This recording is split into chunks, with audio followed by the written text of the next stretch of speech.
S'il fallait dire qui est Jésus en très peu de temps, eh bien, il faudrait dire que tout n'a pas commencé lorsque Jésus est né.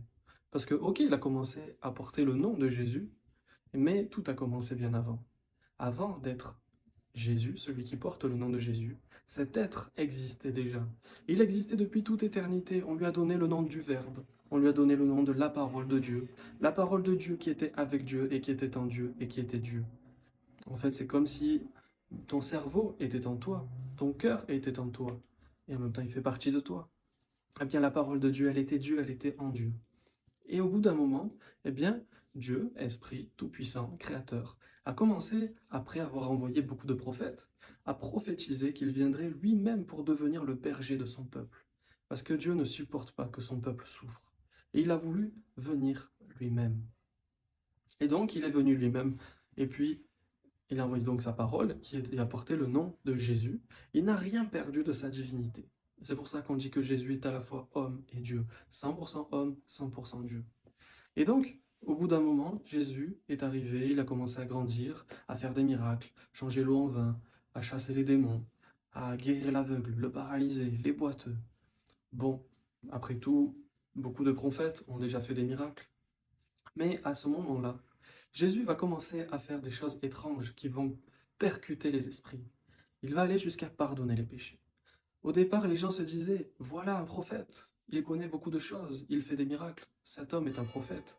Puis, au fur et à mesure, ceux qui vivaient H24 avec lui se sont dit, mais ce n'est pas possible que ce soit un prophète. Il est en train de réaliser toutes les prophéties et il pardonne les péchés.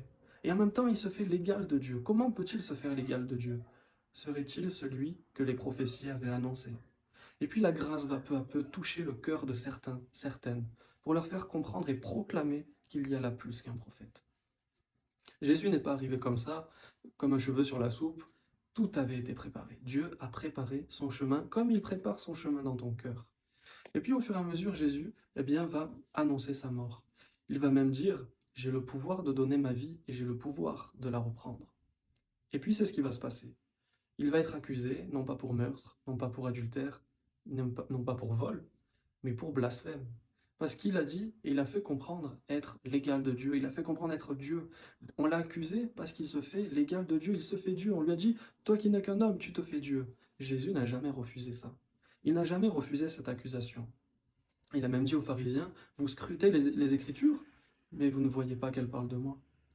Et donc, il a donné sa vie, il est mort sur la croix, et puis comme il l'avait annoncé, le troisième jour, il est ressuscité.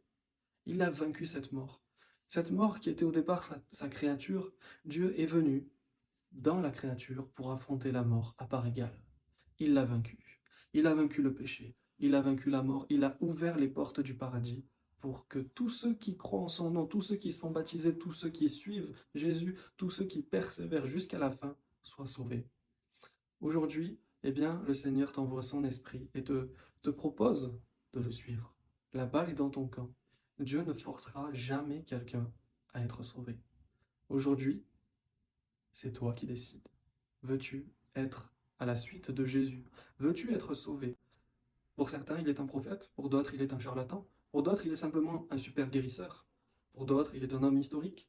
Pour les chrétiens, il est le roi des rois, il est le sauveur de l'humanité. À tel point que Thomas, à la résurrection, lui dira, il va pas s'exclamer comme ça, il va lui dire à lui, tu es mon Seigneur et mon Dieu. À toi de faire ton choix. Sois béni.